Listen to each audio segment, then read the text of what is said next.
Round 16 of 31 for the Busch cars.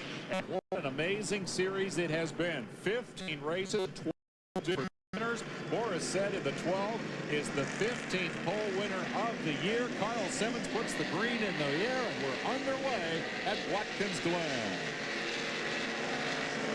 It's going to be interesting to see who wins a drag race down to that first corner, especially with these two road racers right on the front row. Boris knows what that pole's all about, uses it to good advantage, makes the turn in the Zippo Chevrolet into the right-hander and has the early lead over Fellows. And we've got trouble right off the bat. Sid has spun off. The pole sitter has spun, and he took with him, I believe, the 23 of Lance Hooper.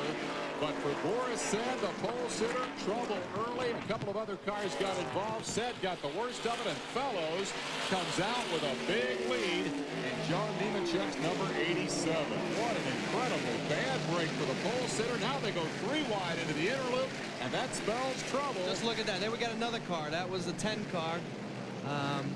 Phil Parsons just spun and hit the inside wall. They were about 5 or 6 wide coming down the backstretch, and we all know that it's not the way to get around Watkins Glen or get set up for that inner loop. Big, heavy cars on a twisting and turning road course with a lot of drivers who do this only once a year. On the first lap, it spells an abundance of trouble. Said the pole sitter. That brings out a full course caution, it looks like. That's going to be a lot of cleanup here. Said the pole sitter didn't make a lap. Fellows grabs the lead and will be first to take this full course yellow as the rest of the field form up behind him. Phil Parsons, 7th ranked in the series, takes a pretty good lick. Here's how it started for Sid. Boris got the jump down into turn 1, but got just a little too loose right in the center of the corner there, and looks like everybody started checking up, and it doesn't look like Boris hit anything, so he might be able to continue. Boy, Santerre did a spectacular job of missing Said, and then ran out of road and got the left side into the wall. Here's another look at it. Boom, there's the connection for Santerre. Now, over on the inner loop, just a little bit later, Matt Kenseth and Phil Parsons. It looked like Phil Parsons might have checked up, and Matt got into the back of him a little bit and got him spun right down the backstretch. There was a wild scramble in front of them. They're about halfway back in this pack, and watch them go 3 and 4 wide. And difficult to tell how the contact might have occurred, but it sent Phil Parsons turning right into the middle of that pack, and I can't believe nobody else got involved in that. That's amazing. Well, it's been an ugly beginning for this 200-miler. We'll take a commercial break and come back as Phil Parsons limps his way back to pit road, and Ron Fellows leads the Lysol 200. Stay with us. 72, Mike Dillon. That is your 6th place machine. Then it's Sprague, Fedewa, Jones, and Sawyer rounding out the top 10. Riding with McLaughlin and looking back at Lewis.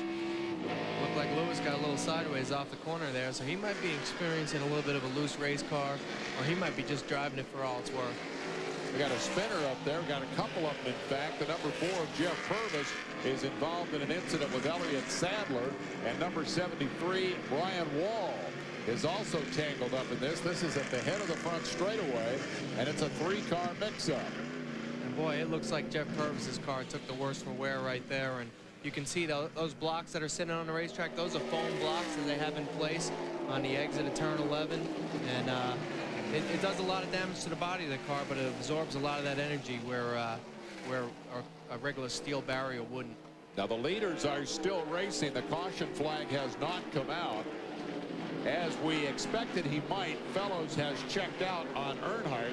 McLaughlin is coming after Earnhardt. There is Ron Fellows, now having built a 1 1/4 second lead, and the leaders not taking the caution flag yet, so we'll see whether they're able to stay under green and clean up that bit of a mess from the 3-car tangle.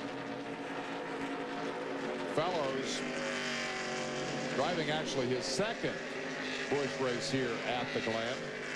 Last year he started 3rd but finished 25th. And coincidentally, that was in the number 4 car, the James Finch entry, that has just been beaten to pieces in this big crash at the head of the straightaway. Here's the tail end of it. You can see Brian Wall there getting turned around, Elliott Sadler involved, and Jeff Purvis looked like he tried to avoid it and got spun around, sideswiped the foam there. Did pretty significant damage to the side of his car, as you can see also. Well, just imagine what that thing would look like if he'd taken the foam away and put her into that Armco barrier. sideways like that. That was a hard hit. A very fast piece of racetrack.